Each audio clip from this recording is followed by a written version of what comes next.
உடலை விட்டு உஷ்மம் சூஷ்ம தேகத்துடன் உடல் ஸ்தூல தேகம் நுண்ணுடல் சூஷ்ம தேகம். சரஸ்வதி தேவியிடம் பிரகஸ்பதியின் பல பகுதிகள் சஞ்சரித்து அவற்றை கண்டார். பின்பு வசிஷ்டர் என்ற பிராமணர் வசித்த வீட்டுக்கு சரஸ்வதி தேவியும் லீலாவும் சென்றார்கள். அங்கு தாம் விரும்பிய மனித உருவம் எடுத்தார். அந்த வீட்டின் வசித்த தேஷ்ட சர்மா என்னும் வசிஷ்டரிடம் குமாரனை கண்டார்கள். அவன் இருவரும் வணக்கம் செலுத்தினார்கள். அவன் கூறினான், இந்த வீட்டில் ஒரு வயதான பிராமணரும் அவர் மனைவியும் தாய் தந்தையர் பலர்காலம் வாழ்ந்தார்கள். அவர்கள் எங்களை எல்லாம் விட்டுவிட்டு இறந்து விட்டார்கள். எங்களுக்கு துயரத்தை நீங்குங்கள் என்று வேண்டினார். லீலா அவனுடைய தலையை தொட்டான்.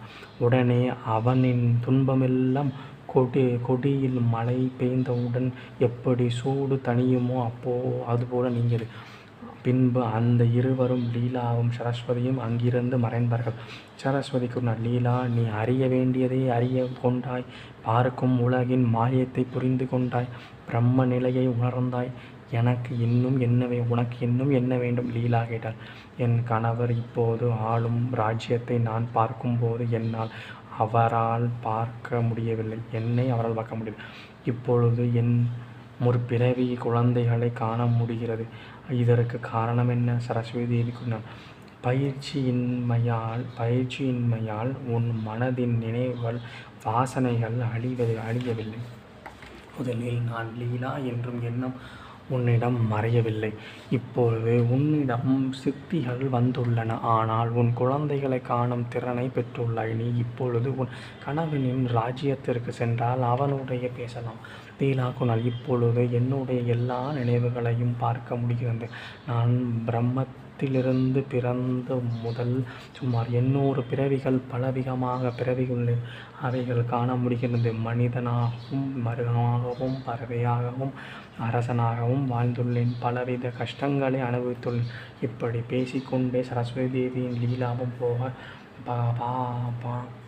யோக பாலத்தால் ஆகாயத்தில் பறந்து லீலாவின் கணவர் வாழும் அரண்மனை அடைந்தாள். மீண்டும் உருவம் பெற்றார்.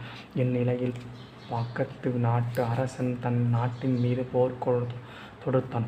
அரசன் போருக்கு வேண்டிய கட்டளைகளை பிறப்பித்துவிட்டு படுக்கையறை அடைந்தான்.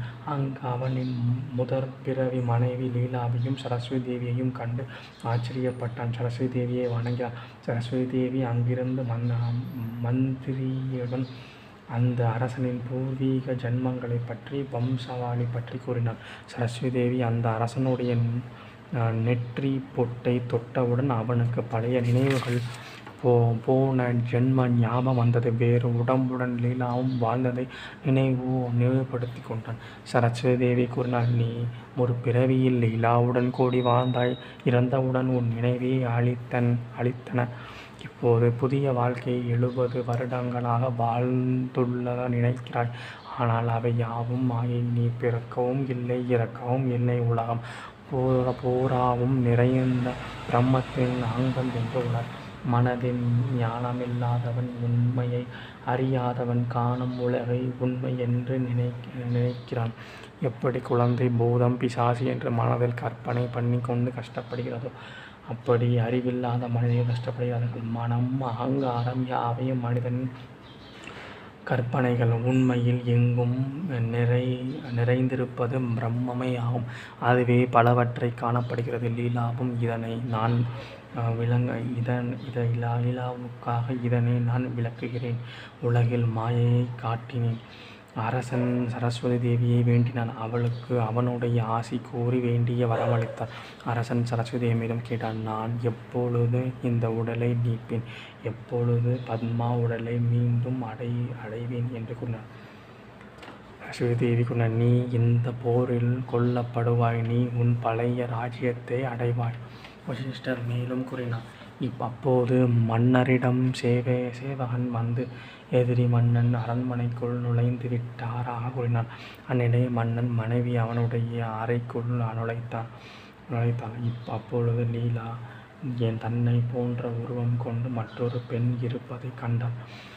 முதல் லீலா சரஸ்வதி தேவியிடம் கேட்டாள். நான் எப்படி இந்த உருவில் இங்கே காணப்படுகின்றேன்? இது என்னவென்று எனக்கு விளங்க கூறுங்கள்.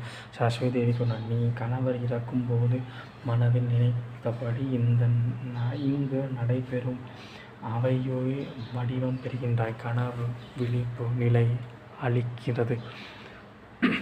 விழிப்பு நிலை கனவில் ஆழ்கிறது. பிறப்பால் இறப்பு அழிகிறது. இறப்பால் பிறப்பு அழிகிறது.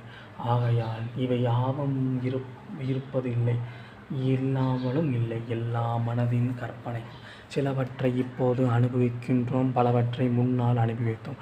இந்த விதூரதா மன்னன் நேரில் காணப்படும் மன்னர் மீண்டும் பத்மாவின் பழைய அரசர் உடலை அடைந்தார்.